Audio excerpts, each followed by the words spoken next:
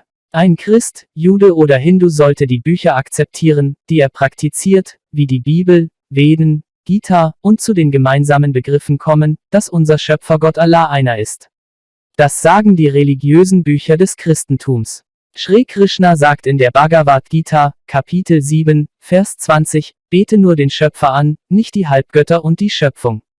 Bhagavad Gita, Kapitel 18, Vers 36, unterwerfe deinen Willen nur Gott. Also fange damit an und lebe einfach in Frieden und Harmonie. Die Veden sagen, dass es kein Bild von Gott gibt, das man machen kann. Deshalb befehlen der Quran, die Bibel, die Veden und die Gita, den einzigen Schöpfer Allah anzubeten, und wenn man geschaffene Dinge anbetet, wird man in die Hölle gehen. Si vous lisez le Coran,